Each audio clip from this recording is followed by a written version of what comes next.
ಇದೆ. ಮನಸ್ಸಿಗೆ ಏನೋ ಒಂಥರ ಶಾಂತಿ ಅನ್ನುವಂಥದ್ದು ದೊರಕ್ತದೆ. ಅಷ್ಟೇ. ನೀವು ಕಂಟಿನ್ಯೂ ಮಾಡ್ಬಿಟ್ಟು ನನಗೆ ಇಲ್ಲ, ಏನು ತೊಂದರೆ ಇಲ್ಲ. ಅದೇ ಅವರು ಹಿಂದೆ ಹೇಳಿದರು, ಹಿಂದೆ ಈಗಾಗಲೇ ಅವರು ಇದಾದಾಗಲೇ ಬಂದಿದ್ದರು ಸ್ವಾಮೀಜಿಯವರು. ಬಂದು ಆ ಸಂದರ್ಭದಲ್ಲಿ ಹೇಳಿದರು, ಒಂದು ದಿವಸ ಮನೆಯಲ್ಲಿ ಪೂಜೆ ಇಟ್ಕೊಳ್ತೀವಿ ಅಂತೇಳಿ. ಆ ರೀತಿ ಬಂದು ಪೂಜೆ ಮಾಡಿದ್ದಾರೆ. ಎಲ್ಲ ಒಳ್ಳೆಯದಾಗ್ತದೆ ಅನ್ನುವಂಥದ್ದು ಇದೆ. ನೋಡೋಣ.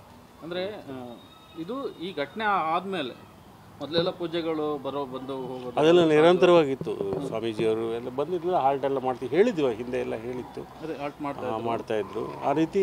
ಆದರೆ ಇದು ಅವರು ವಿಶೇಷವಾಗಿ ಅವನ ಆತ್ಮಶಾಂತಿಗಾಗಿ ಪೂಜೆ ಮಾಡ್ತೀವಿ ಅಂತೇಳಿ ಹೇಳಿದ್ರು. ಆ ಪ್ರಕಾರ ಬಂದು ಮಾಡಿ ಹೋಗಿದ್ದಾರೆ. ಇಡೀ ಕುಟುಂಬ ಈಗ ಒಂದು ರೀತಿ ಈ ಘಟನೆ ಆದಮೇಲೆ ಏನು ದುಃಖದಲ್ಲಿತ್ತು ಮತ್ತು ಒಂದು ಆತ್ಮಸ್ಥೈರ್ಯವನ್ನು ಕಳ್ಕೊಂಡಿತ್ತು. ಈಗ ಪೂಜೆ ನಂತರ ಅವ್ರಿಗೆ ಅದೆಲ್ಲವೂ ಕೂಡ ಒಂದು ರೀತಿ ಸಮಾಧಾನ ತಂದಿದೆ ಸರ್. ಅದು ಸಮಾಧಾನ ತರುವಂತಹ ವಿಚಾರ ಅಲ್ಲ. ಯಾಕೆಂದರೆ ಮಗ ಕಳ್ಕೊಂಡಿರೋದು ಅದು ದುಃಖ ಇದ್ದೇ ಇರ್ತದೆ. ಆದರೆ ಏನು ಮನಸ್ಸಿನ ತೃಪ್ತಿಗಾಗಿ ಇದು ಮಾಡ್ತಕ್ಕಂಥದ್ದು ಅಷ್ಟೇ. ಎಲ್ಲೋ ಒಂದು ಕಡೆ ಮನಸ್ಸಿನ ಸಮಾಧಾನ ಅನ್ನೋದು ಪ್ರಶ್ನೆ ಬರಲ್ಲಲ್ಲ ಇಲ್ಲಿ. ಯಾಕೆ ಇರೋನೊಬ್ಬ ಮಗ ಕಳ್ಕೊಂಡು ಅದು ದುಃಖ ಅದು ನಿರಂತರವಾಗಿರ್ತಕ್ಕಂಥದ್ದು. ಅದು ನಿರಂತರ ಪುತ್ರ ಶೋಕಂ ನಿರಂತರ ಅಂತ ಹೇಳ್ತಾರಲ್ಲ, ಹಾಗೆ ನಿರಂತರವಾಗಿರ್ತಕ್ಕಂಥದ್ದು. ಅದು ಸಮಾಧಾನ ಅನ್ನುವಂಥದ್ದು ಪ್ರಶ್ನೆ ಇಲ್ಲ. ಇಲ್ಲಿ ಮಾನಸಿಕ ಶಾಂತಿಗಾಗಿ, ಮಾನಸಿಕ ನೆಮ್ಮದಿಗಾಗಿ ಒಂದು ರೀತಿ ಬಂದು ಪೂಜೆ ಮಾಡಿದರು ಅನ್ನುವಂಥದ್ದು.